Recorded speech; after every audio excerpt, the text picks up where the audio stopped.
Joy News Prime. This is indeed Joy News Prime, also available across Europe on ABN television, which is now also Freeview in the UK. My name is Israel Lai. In this edition, public health facilities, virtual ghost towns as patients continue to bear the brunt of standoff between government and Ghana Medical Association over the doctors' conditions of service. Meanwhile, Health Minister Alex Sebefia says government is continuing to engage the GMA but insists the doctors' claims that they do not have conditions of service cannot be true. One more corpse, believed to be 155th victim of June 3 twin disasters, retrieved from pharmacy shop near epicenter of the tragedy, more than 2 months after events and just days after investigative committee hands over its final report. Fast Track Court gives Ghana Broadcasting Corporation all clear to start collection of reintroduced TV license fees, but restrains it from going ahead to disburse it to other beneficiary institutions. And constituency offices of governing National Democratic Congress in the Eastern region reopened after court grants bail to 5 party executives accused of stealing from the Kohu South District Chief Executive. We also have business, sports and international news all coming up. Do stay tuned.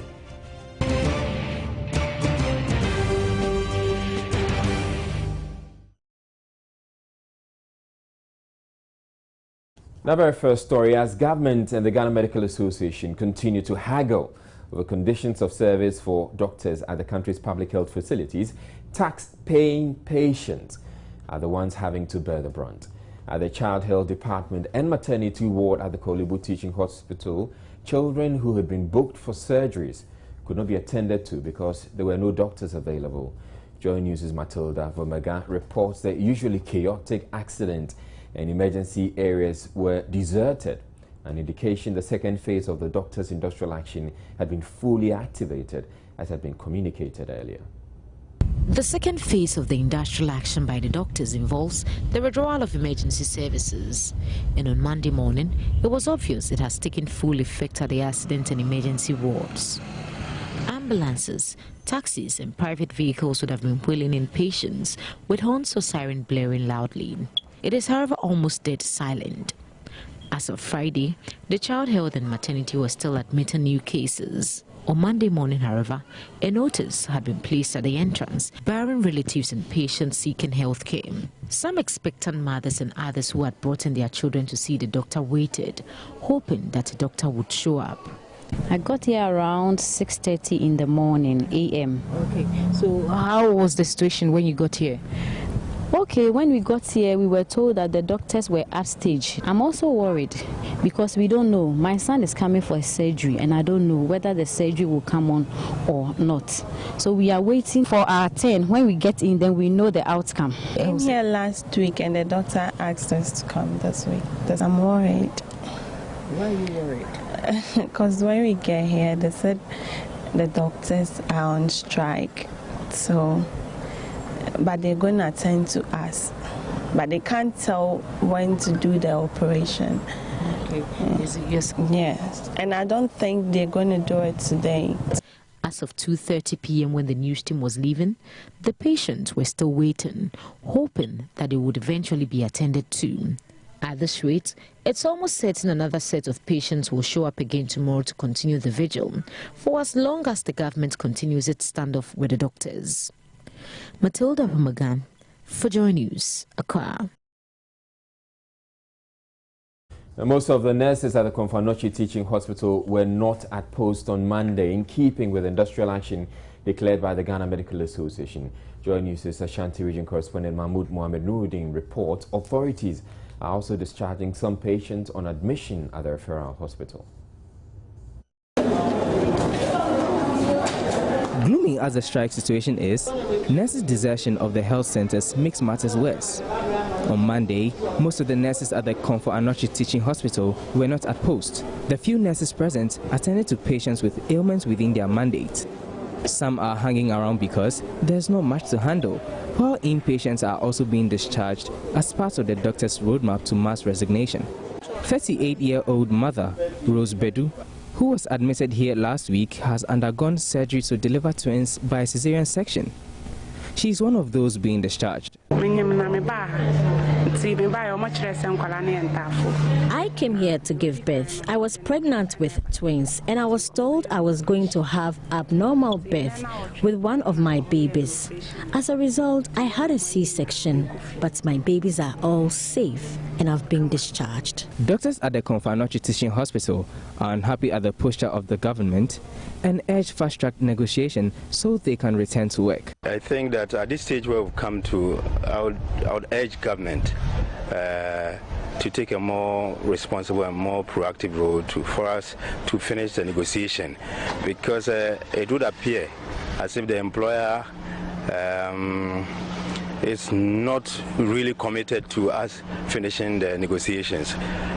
We have had reports from our juniors across country, some of whom have been issued with threats of being sacked, and actually some have been given 48 hours notice to be evicted, which is against any rent rule.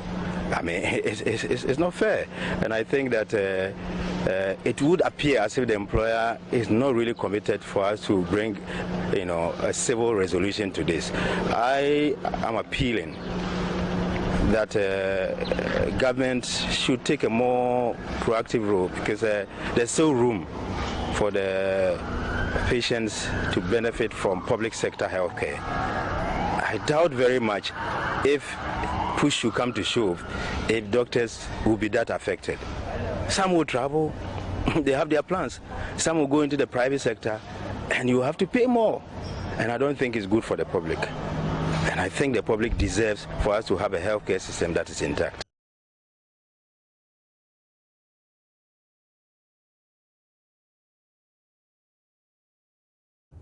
The strike is meanwhile taking quite a toll on the security hospitals which have their doctors at post.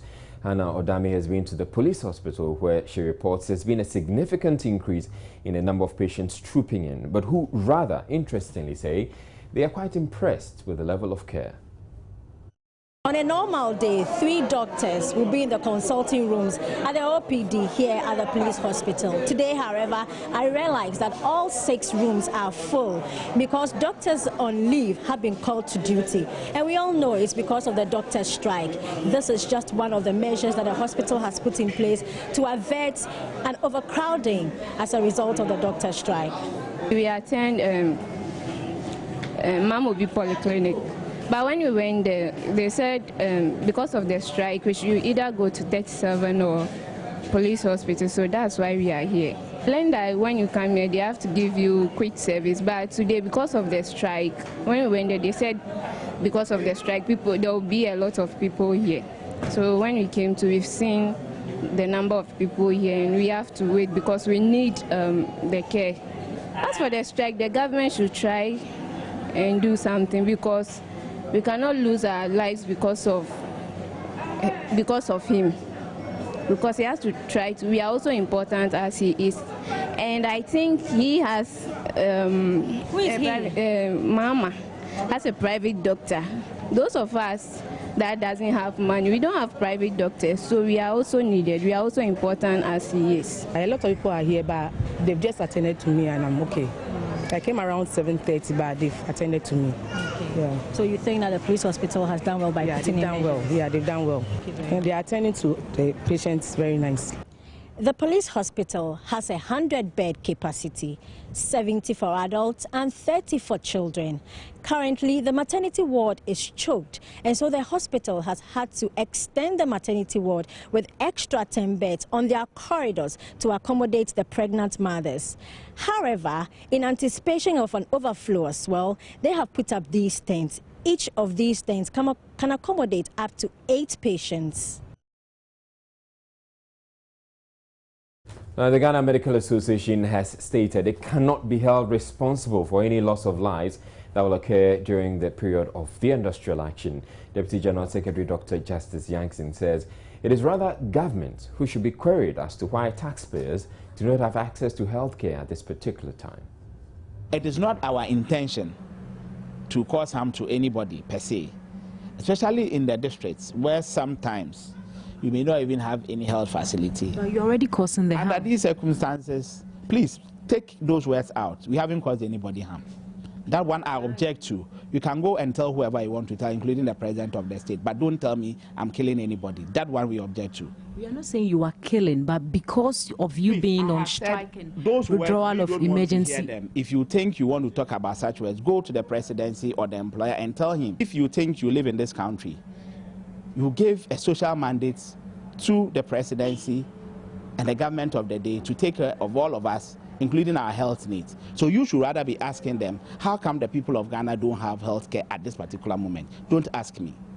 But you are supposed to be at the facility seeing to all these emergency cases are coming in and all that. I have a peculiar issue with my employer. It is a workplace issue and the employer has to deal with that matter. Don't bring in externalities. He says the group is yet to go through the proposals made by government for negotiations to begin. We went into a meeting, government brought a document to us as their final position.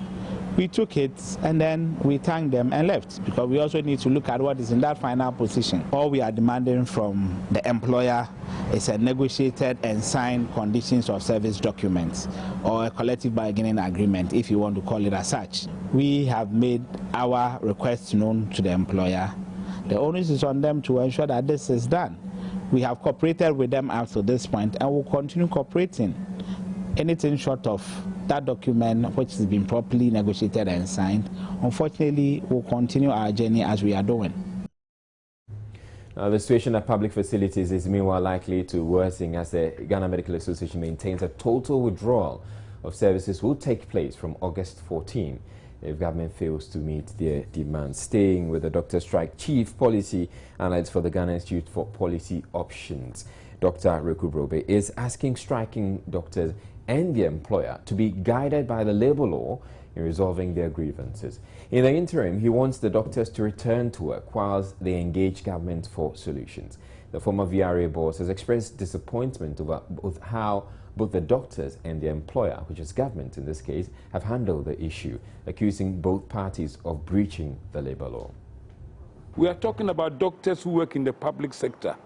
Doctors who work for the Catholics, or work for private, or work for all this, the military and the police. All of them have contracts of employment. Why shouldn't public doctors also have the contracts of employment? All I'm asking is that the laws of Ghana says go through this process.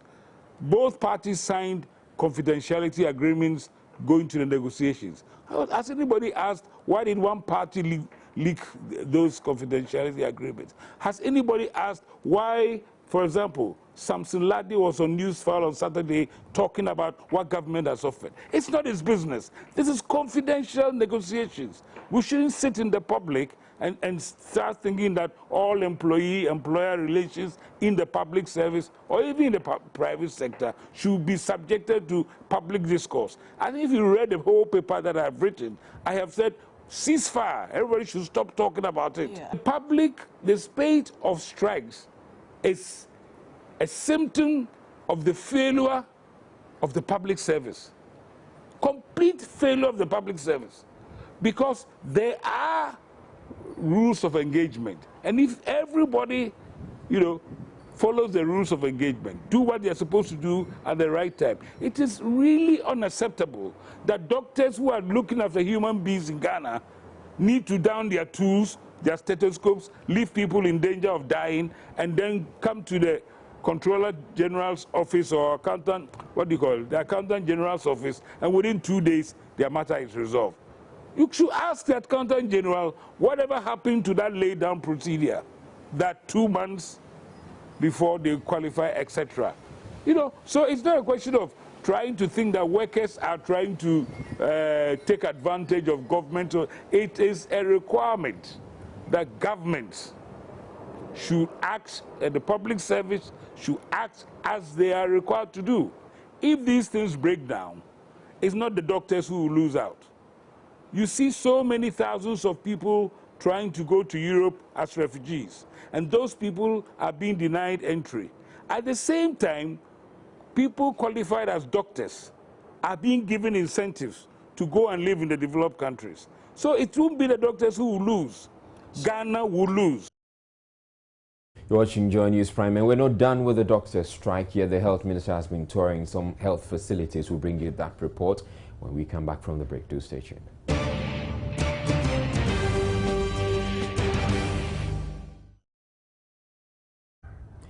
One more corpse, believed to be the 155th victim of the June 3 flood and fire tragedies, was on Monday retrieved from one of the buildings near the Guel filling station at the Kwame Nkrumah Circle, the epicenter of the disaster. The discovery comes more than 2 months after the event and just days after the committee which investigated the aftermath of the tragedy presented its report, capping the official death toll at 154. The committee also stated that one said Kwesi Ofosu should be held liable as a cigarette butt he dropped into the flood water with floating fuel sparked the fire, which eventually caused a massive explosion. Joy News' Latif Idris, who witnessed the retrieval of the corpse, reports residents in the neighborhood are beginning to cast doubt of the work of the technical committee which investigated the twin disasters. It's been over 2 months since the June 3 twin disasters of flood and fire struck the national capital. Now, today the figures would have to change because just this morning a new body has been discovered right here in this building. Now, this building you see behind me used to be a pharmacy shop and was also razed down during the twin disaster. Technical committees have been set up. NADMO officials were here. None could detect this body. It took a scrap dealer to detect this body and report to police officers. The decomposed body of the man was found Monday after residents complained a foul smell was emanating from the pharmacy near the Guel filling station.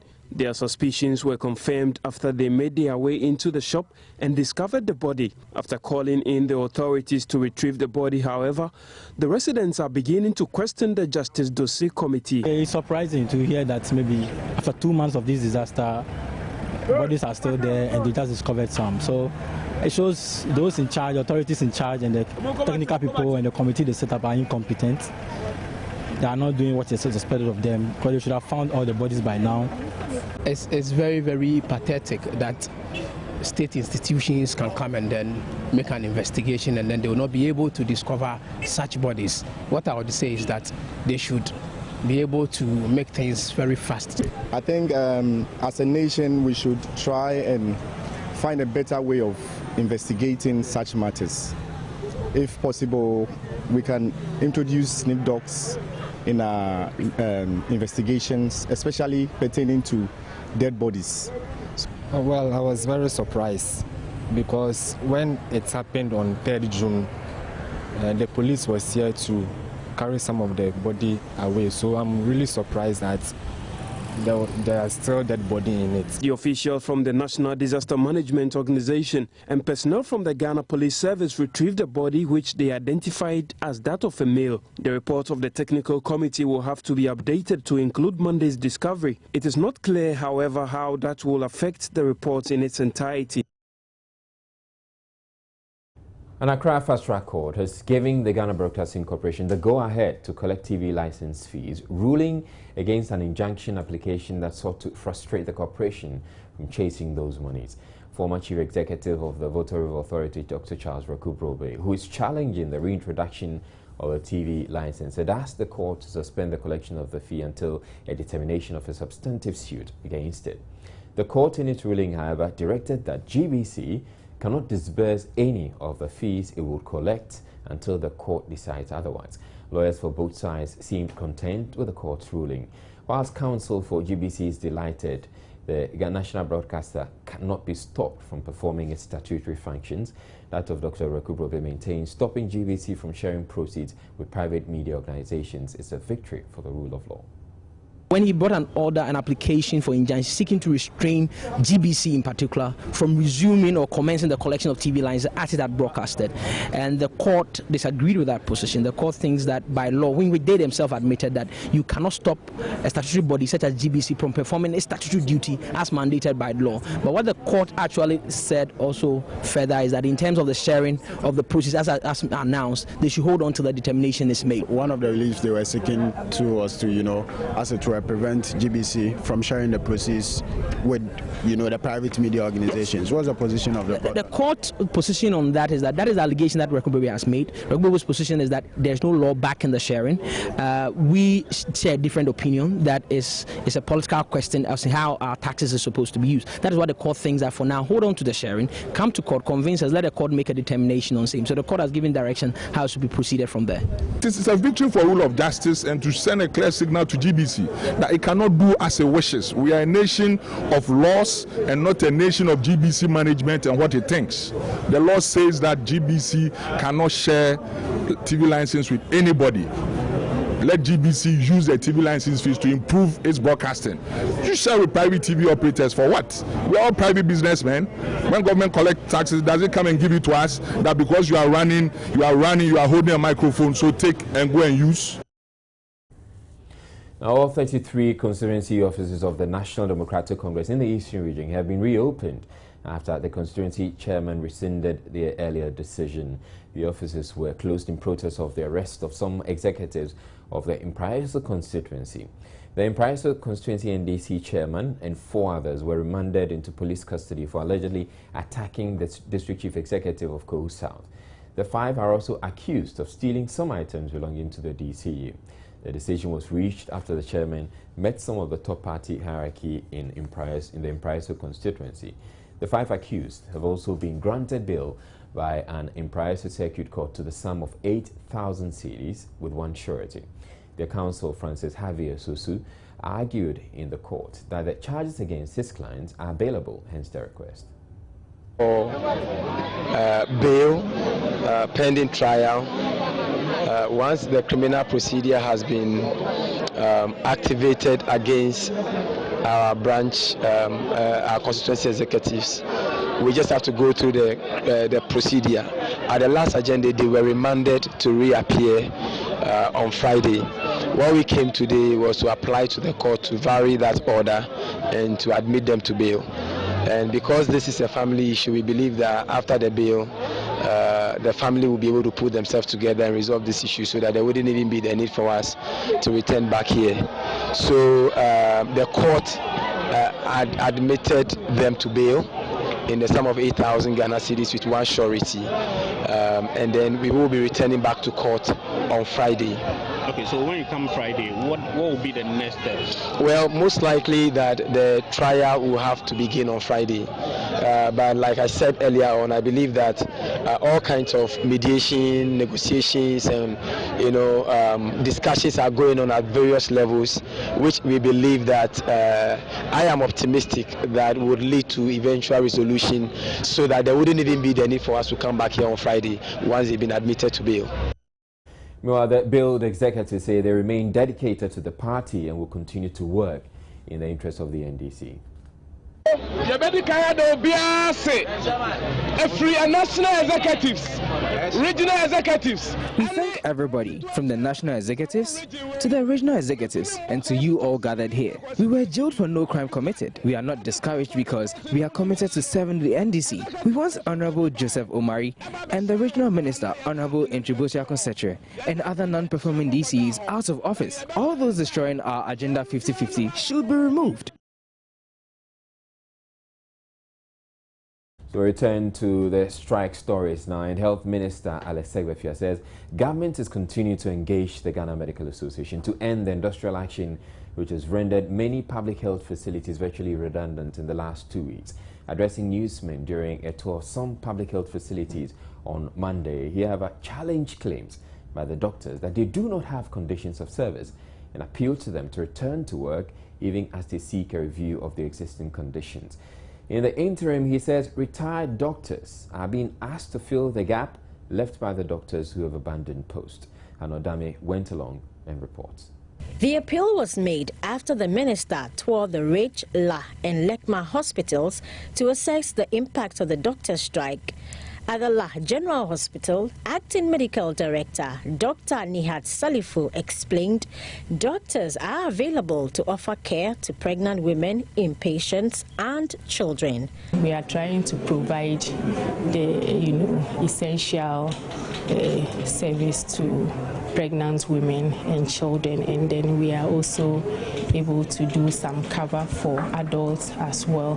When they come, they get on our doorstep. But the OPD was deserted. The La General Hospital serves a lot of communities around, but as you can see here, this place is usually always choked, but today is virtually empty. It's deserted by the patient. Look at the OPD emergency, the emergency room. In fact, the nurses station is also empty because there is no doctor here to take care of patients. The situation was the same at the Ridge Hospital, where Head of Clinical Services, Dr. Emmanuel Srefanyo, told Joy News they are not defying the GMA directive, but will continue to offer care. The OPD at the Lekma Hospital was deserted. No doctor was on duty to attend to pregnant women who had come for care. Cecilia Anaba is a midwife here. Cases that is serious and they are to see the doctors, we were asked to refer them to Manor Hospital 37 or Police Hospital. But when they come, there was no doctor, so we were asked to send them to 37 Military Hospital, Police Hospital or Manor Hospital, yes. Yeah. And so you have been helping these women over the years. How does it make you feel that at a point in time you can't offer that help to them because there's no doctor to assist? Yeah, so we're not happy. As a midwife, I know what will be the outcome of when somebody is in trouble and she's not able to see the doctor. Anything can happen. Have you recorded any fatality here as a result of the strike? No. Mr. Segbefia, after the tour, told the media the strike had been triggered by agitations related to the single spine pay policy, insisting it is illegal. This blip was partially caused by wages and salaries with single spine. The reason why we have a problem today and we have to have had to go to the IMF is simply because when we were negotiating on single spine, we had a budget of 2.something billion for wages. By the time we had negotiated and given partial payments and dealt with everybody's issues, our bill was 8 billion. So that whatever you give A, B is aware, C is aware, you justify it or not as the case may be, you do the calculation across board and you know exactly where you are. When you do it piecemeal, which we've had to do in this case because we had to create a conditions of service, a single document, which the doctor said they didn't have, which is true. We have done that.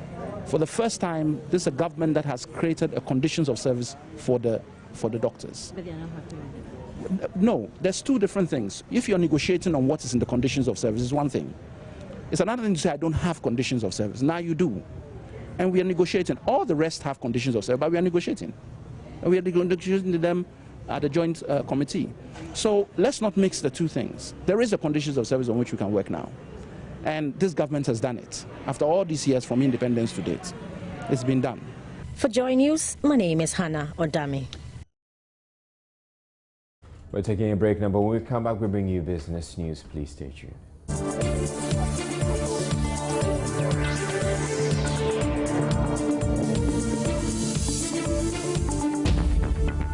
Time now for some business reports. My name is Abigail Adomako Enchi, and we'll start with the single window scheme and tax rates at the country's ports are expected to come down or at least be maintained when the Customs Division of Ghana Revenue Authority takes over valuation of imports from September 1. Tax policy advisor at the Finance Ministry, Edward Labisian, revealed this at a media briefing on the national single window scheme, which Customs is expected to play a lead role with the takeover.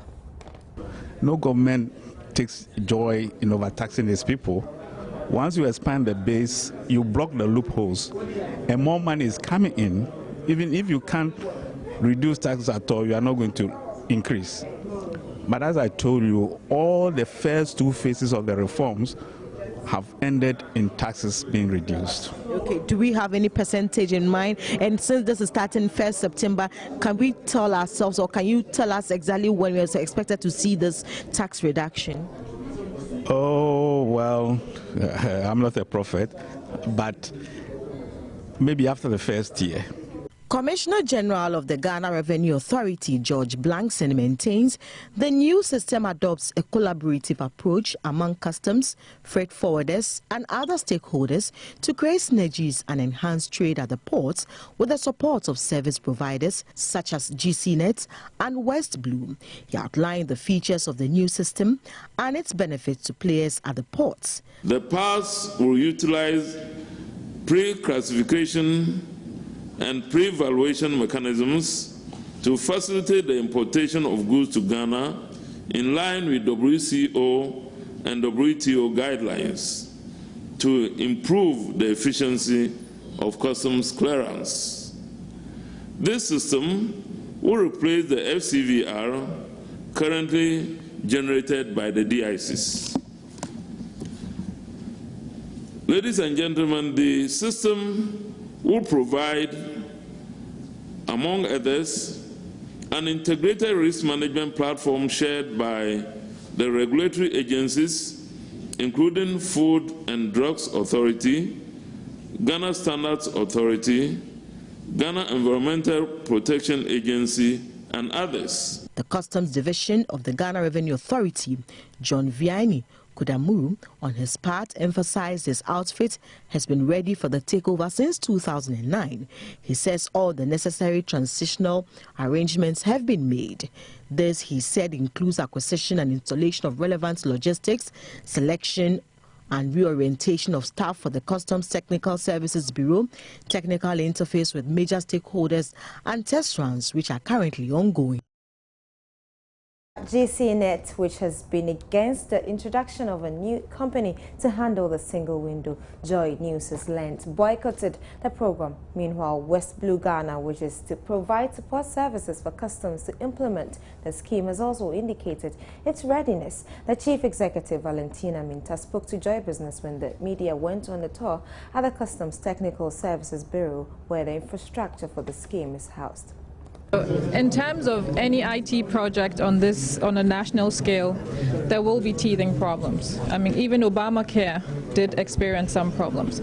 The whole thing about an implementation of this nature is to ensure that you do have lessons learned, you do have case studies, and you have contingency plans at every level. That doesn't guarantee that you're going to go hitch-free, but you must have your team mobilized and also the stakeholders communicated to in a timely manner to ensure that there's no panic whilst a situation is recovered. Okay, so in terms of investments in the background, there's IT investment, there's physical infrastructure, there's civil structures that have to be put in place, and most importantly, the people have to be empowered and have the right capacity.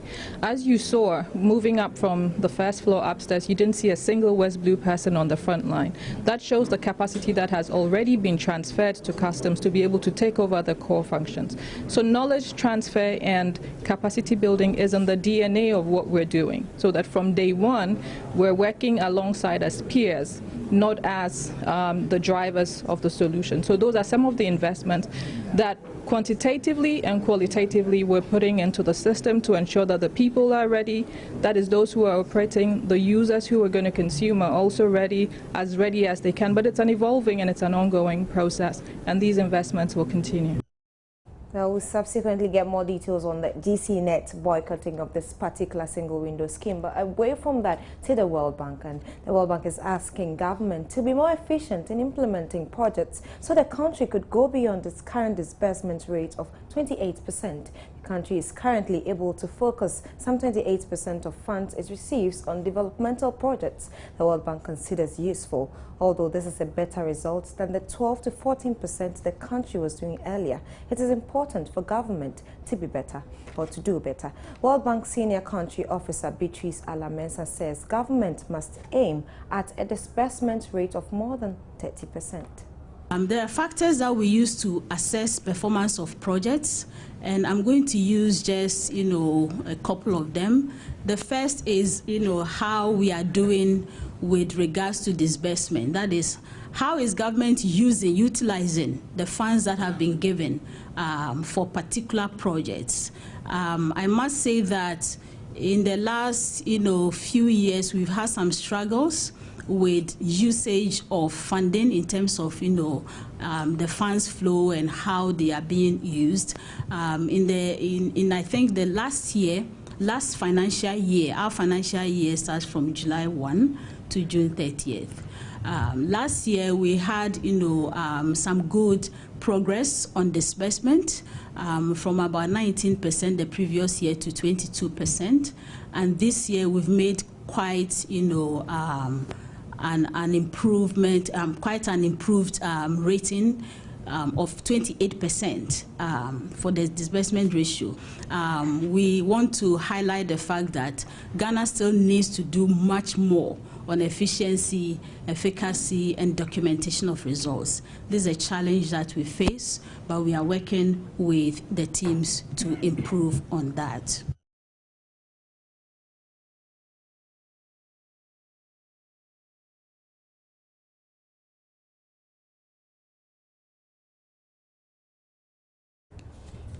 All right, Abigail, thank you very much for the business news. But there's this story that I'm curious about. It has to do with the single window implementation and the fact that GCNet stayed away from this event. What information do you have? Well, GCNet has not been too excited about this, West Blue. They are threatening to go to court. Exactly. So they still have outstanding issues. They don't want to talk for now, but would get them to say something. We don't really know why they didn't turn up, but we know that they are not keen on having West Blue on. All right. Thank you very much, Abigail Adumakunchi with the business news. Up next, we have Kwame Jumajamang bringing us the sports news to Seju.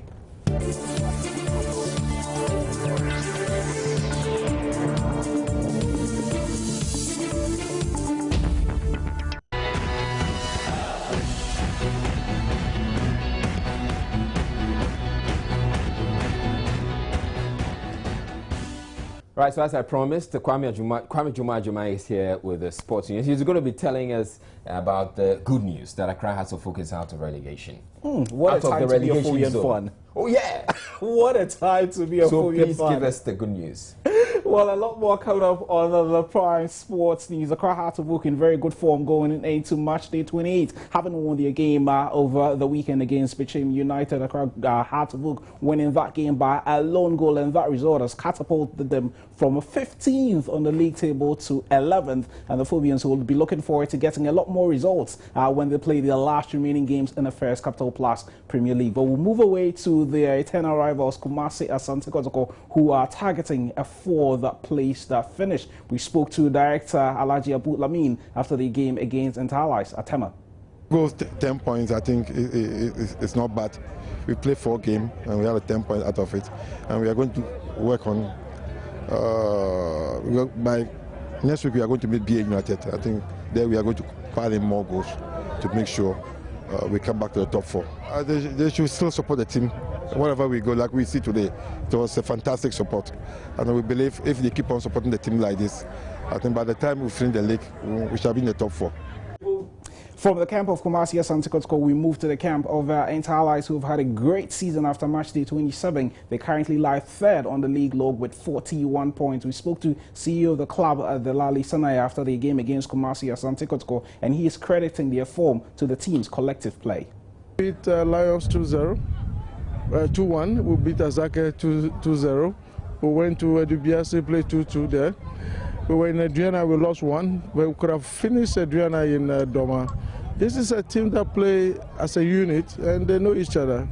Football has become a way for the young one to survive. And I must admit, these boys have taken their profession highly.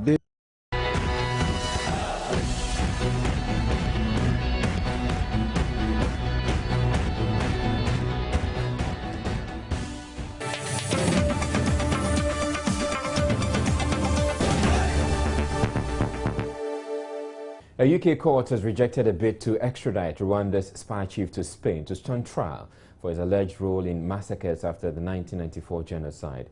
Karenzi Karake was on bail in the UK following his arrest in June on a warrant issued by Spain. His arrest strained diplomatic relations between the UK and Rwanda. The UK ruling has been welcomed by Rwanda's Justice Minister, Johnston Busingye, who said General Kirake had been the victim of an unjust case. Rwanda's President Paul Kagame had strongly condemned General Karaki's arrest, saying the UK was showing a colonial mentality.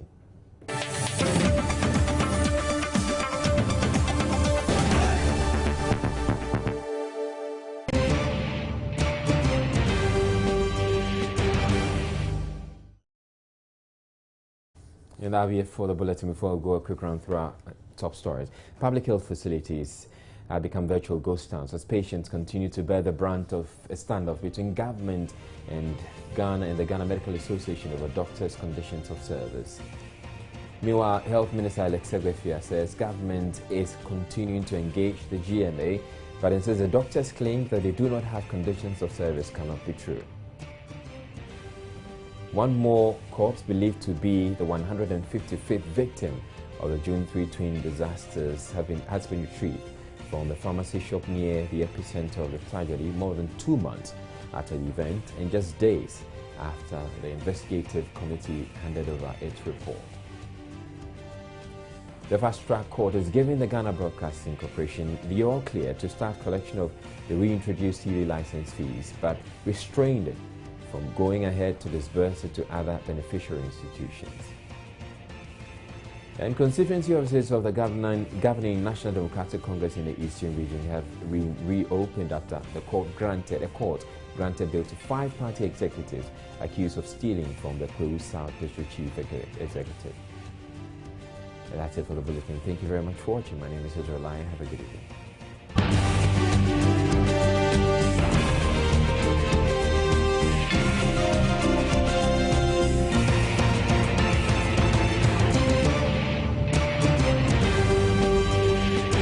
This is Joy News Prime.